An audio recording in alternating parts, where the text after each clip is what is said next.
Okay, there's a recording in progress, so I can have quiet on the set, please, while I just cover this lecture with you. I want to cover with you what Noreen covered, but I want to go into a little bit more detail on a few things that she didn't have time to cover today.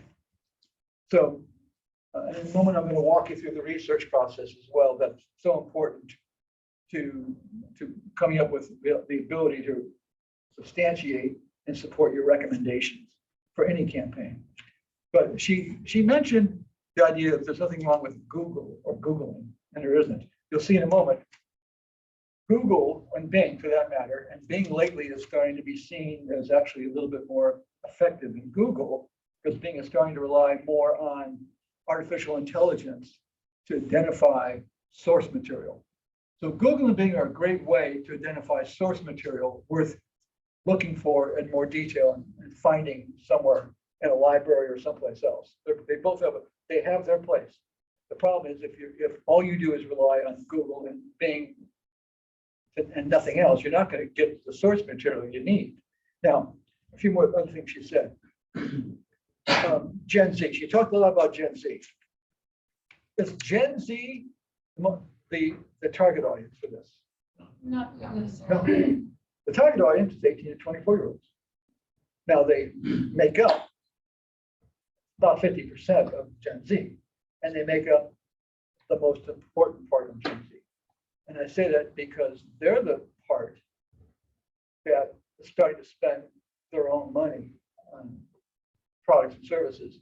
And 18 to 24-year-olds tend to have more money to spend than, let's say, 12 to 18-year-olds. So 18 to 24-year-olds are the most important part of the Gen Z world. So what do you do about that? What if you find a great article on Gen Z, but you can't find it on 18 to 24-year-olds? Does it mean you should dismiss that information? No. But you need to also dig deep to find information specific to 18 to 24-year-olds. How would you do that? That's what Simmons is for. And we're going to have a librarian come in here and explain in more detail how to use Simmons. I think there's a few of you, I think Sid, you said you know how to use it. There's a few of you who know how to use Simmons, and that's great. But she's going to come in here and explain Simmons in more detail, and that's how you'll be able to dig deeper, specifically focused on 18 to 24-year-olds. A few other things. Information that comes from another country. Is it helpful? It can be. Can you rely on it, though, for your final recommendation? No, because you may find something in Indonesia or Japan or Belgium. And what you want to do is ask yourself the question, is what I've learned about what's going on in Belgium or Indonesia or Russia or anywhere else, can I use that in some way, that information, to figure out how to do something here in the United States? And sometimes you can. Global brands are constantly experimenting in other parts of the world to see if what works in one part of the world could work in another part of the world. So it's fair game, but your final recommendation can't be on something that was done in some other country without some confidence that it'll work in the United States. So you need to do something more than just say, well, they're doing this and it's successful in Brazil. That's probably not going to be accepted by someone who's looking to hear your recommendations for a campaign. How about years? If you find something that goes back to 2019, is that a problem? Probably not. If you're talking the apparel industry, where styles come in and out and change radically from year to year, right? 2016 could feel like a century old, right? But we're talking coffee, food, things that don't change radically from year to year. Probably 2019, 2018 is probably fine. I always tell people, look, if you look at Simmons data, you'll see that the data in Simmons doesn't change much year to year. 2021 data looked very similar to 2017 data. Large, big trends don't change dramatically year to year to year. Over the long run, they do, but in 3 or 4 or 5 years, they don't. But it depends on the category. Fashion is an exception. You really want to get something as recent as possible when it comes to fashion. When it comes to food and beverages, that's not as important. Okay, one other thing, and then I'll move on from what you heard today. And that is the situation where you find in a database, you find the same article in two different databases. Why would that ever happen? Well, let me explain why that would happen. That would happen if one database has the abstract and one has the full article. So when you have something like that, where one has an abstract, one has the full article, you really want to go to one that has the full article. But even then, there's an important exception, because you may find the full article is in HTML. You'll see the article in HTML font with the links to certain aspects of the article, but you don't see the original article. If you have a choice between an HTML pull or the original article, and it's in exactly the way it was presented to the world, you really want to find the original article, because HTML typically does not include a lot of the graphs and the charts that are found in an original article. So that's something else to keep in mind. Now, a few more things here. I want to walk you through the last part of the lecture tonight. And I'm going to walk you through, and this board may not be legible, I apologize, but you'll understand what I'm describing as I describe it. The whole point of what you're doing in this course, again, the first half of the course, for 60% is research and strategy, in service of being creative, finding the creative idea that will engage the marketplace, the target audience. Now, the first night we were together, we talked about what the goal is. You start with who you've been told is the target audience. Very importantly, you drill down within that to see within the target audience what segment or segments are the most important. And after you figure that out, then all of your research, all the work you do will be with that segment of those segments. You're not going to spend time doing a lot of research on people that are not at the center of your attention. You want to focus on the most important prospects, the most important consumers. But having said that, let's look at the secondary research things that you're going to use to support your recommendations on March 27th, when you come in and recommend a creative strategy for your brand. And it'll be the basis of your creative materials you do at the end of the semester. So here are all the secondary things one can do. I'm going to discuss each of these one at a time, and how you might use them. You don't need necessarily a big budget to do these. And professionals in the marketing world, it's not unusual. You folks have a couple of months to do your campaigns. In the professional world, sometimes we have a couple of weeks. In fact, often we have 2 weeks. Someone calls and says, the president or the vice president wants a new campaign on his or her desk in 2 weeks. And you don't say no. You can say, it's going to be a challenge, but you don't say, I'm not doing it unless you want to find another job. So what you want to do is you really want to do what you can to meet the goal, the objective. There's usually a reason when you're told you only have 2 weeks. It's usually a good reason. Not always, but it usually is. So professionals don't have time to go out and do large surveys and this sort of thing. So what do? They start with the secondary research. They go on Google and Bing to see what's out there, what information is out there. If they have access to subscriptions to databases, Pace is lucky. Pace has these databases that we just heard about today. But most professional organizations pay subscriptions for databases like Pace has to get at information, so they don't have to go out and do a brand new survey. So here are the things we do. They start with, let's reverse engineer the category. You're doing that now. You're doing that. You're doing a reverse engineering exercise. That's what professionals do. They want to understand the category. If they don't understand it now, if they're new to the category, they take a look at all the major brands. How far back do they go? Professionals go back a long ways. They go, but I didn't ask you to do that in this course, but that's what they'll do. Ultimately, for the brand you're focused on, whereas with the competition, you may only go back a few years. For the brand you're focused on, you should go back to almost to the 20 years. You don't want to not know what they did 20 years ago, because you don't want to make a recommendation that someone says, well, they did that 20 years ago and it failed.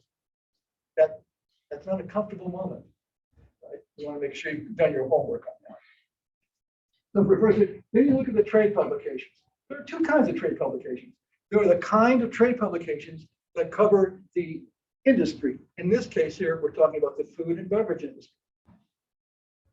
So there's all kinds of food and beverage experts and publications work that you can look into online and offline to understand the dynamics of the category. But there's another kind of trade publication, the marketing industry, public relations, event marketing, sales promotion, advertising, of course, and Ad Age, Ad Week, Marketing Week, Media Week, Brand Week, all those publications, cable and entertainment. There's so many magazines that cover the entertainment, marketing, and advertising industry. You want to check them out because they will have articles on whatever brand or brand you're looking at. So those are what we call the trade publications. And Google and Bing may be helpful to you to find the ones that are worth pursuing more. Then you got scholarly articles. They usually are not helpful in terms of the currency of the material. Scholarly articles, scholars do research, and sometimes they publish their research 4 or 5 years after they've done the original data collection. Takes a while. But sometimes they give you ideas that you never come up with on your own that can help you understand the psychology, specifically the psychology of the category, the psychology of the consumer. So scholarly articles are definitely worth looking at. And plus, here at the university, we have access to so many of them and sometimes they can be very helpful. They can give you rationale to the psychology of the consumer. Databases, Simmons is just one database. There are many databases that you can access. The one we have a subscription to is Simmons, but there are others you might be able to get access to. I often tell people go to the public library.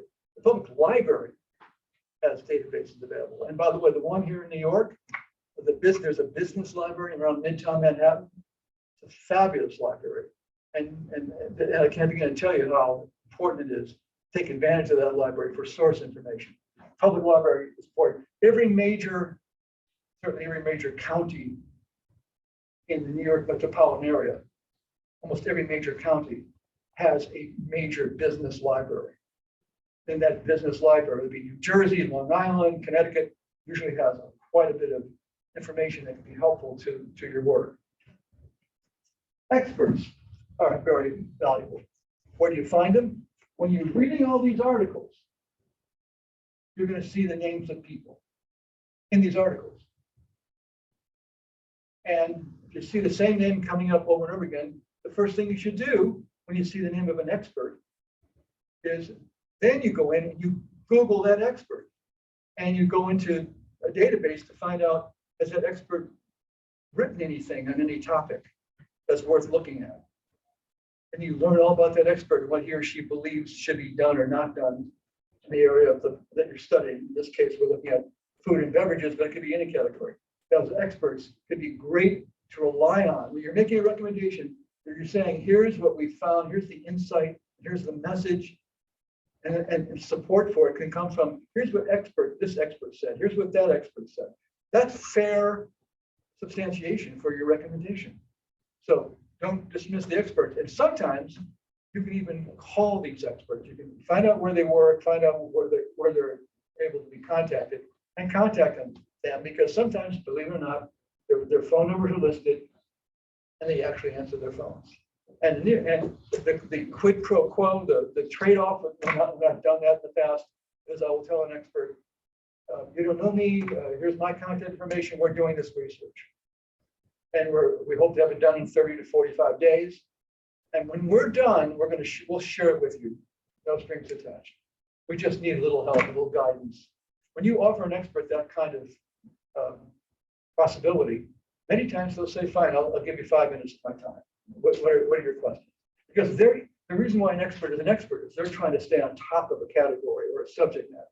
And if you approach them professionally with regard to, you would like to know something about a category, that expert may very well give you some time because they're hoping to get in return something that you learn in the process that they will know that some of their competitive experts won't know.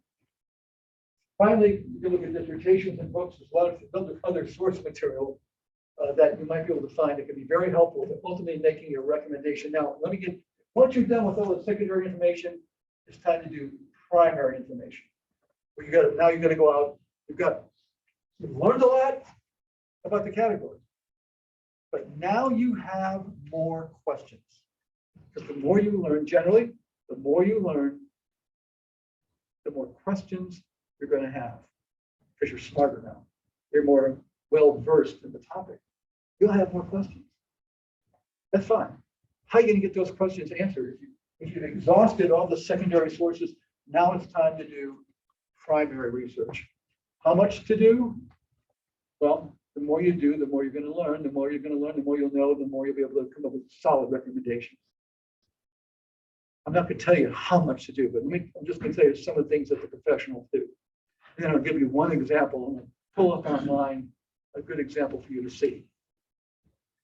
Ethnographic work. The marketing community stole, in my opinion, ethnographic research from anthropology.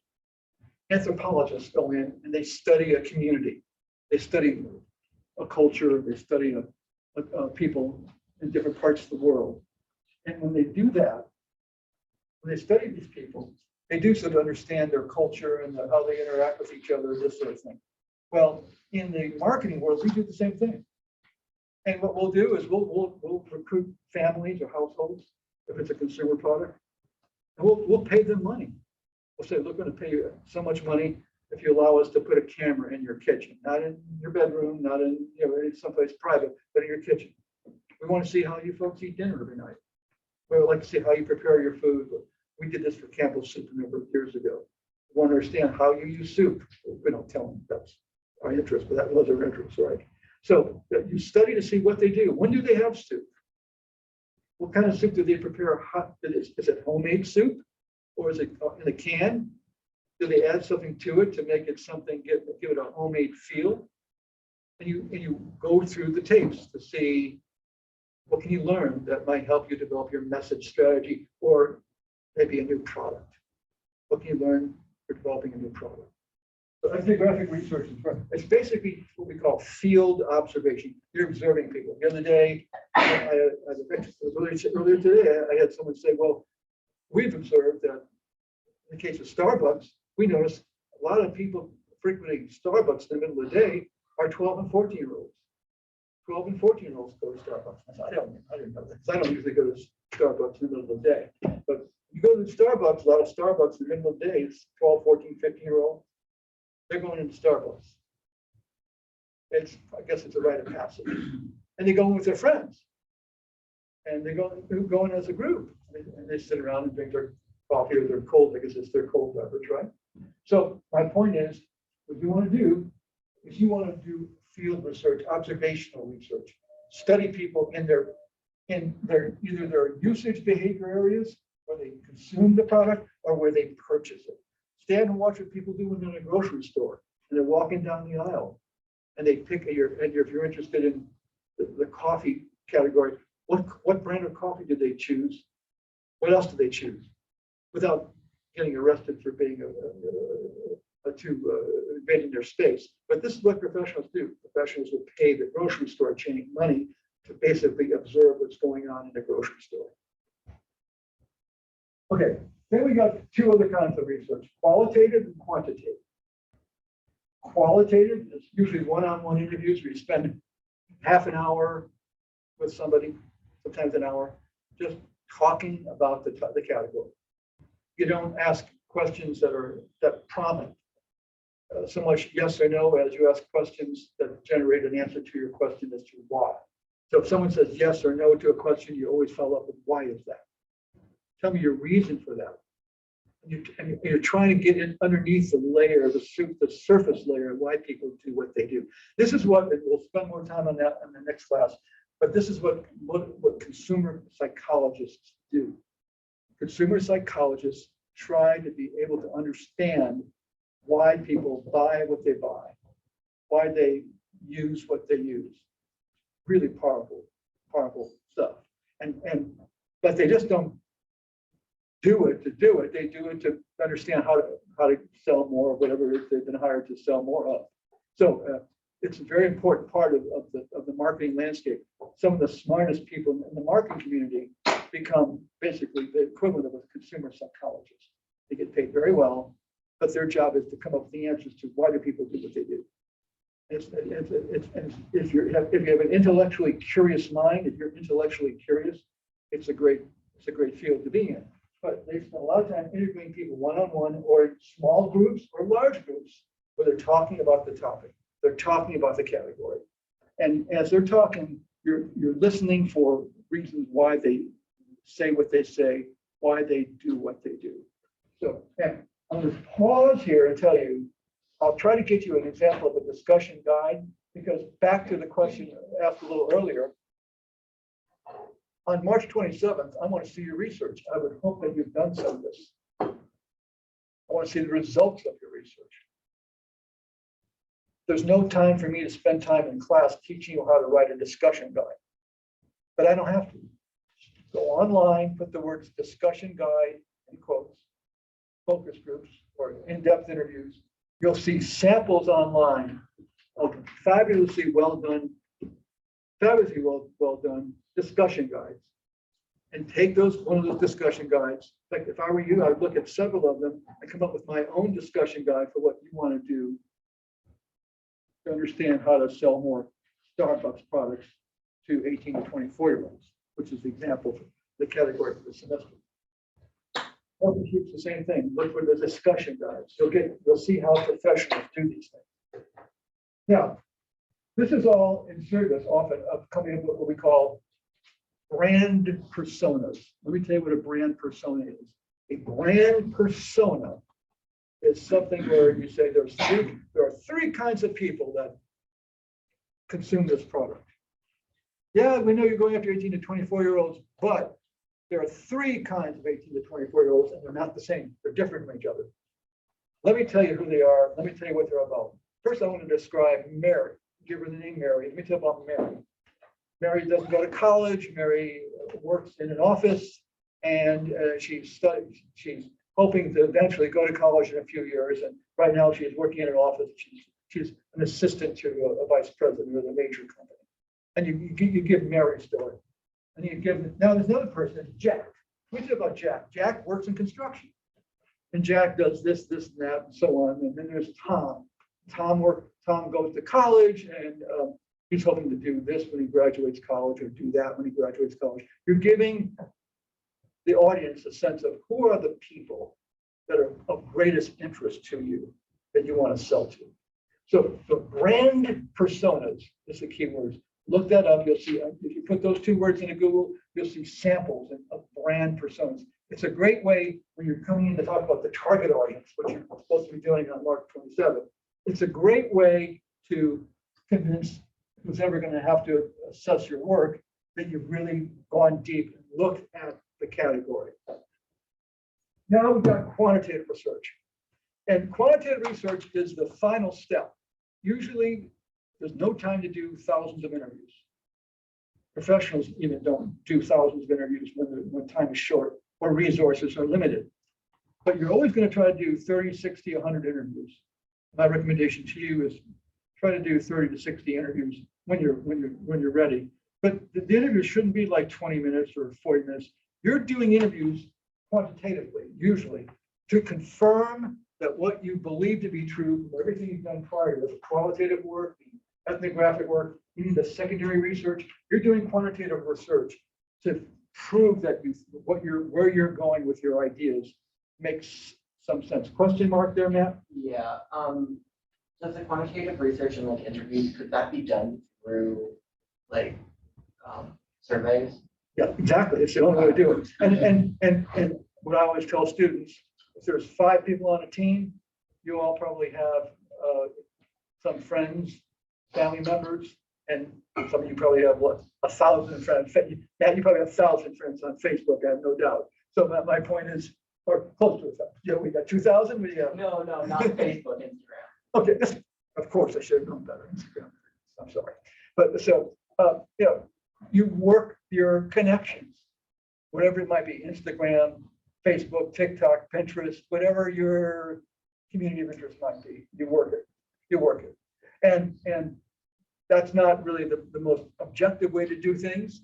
Professionals usually go out and they engage in random sampling from consumers now who aren't their friends, right? But for something like this, a student exercise, obviously no one's expecting, you're not gonna have a big budget, or you're not gonna have any budget to go out and spend a lot of money on a survey. So, but you need to do a survey. Now, in a moment, I'm going to pause the record button, and I'm going to show you in a moment an example of taking all this together, how a group of students created a campaign.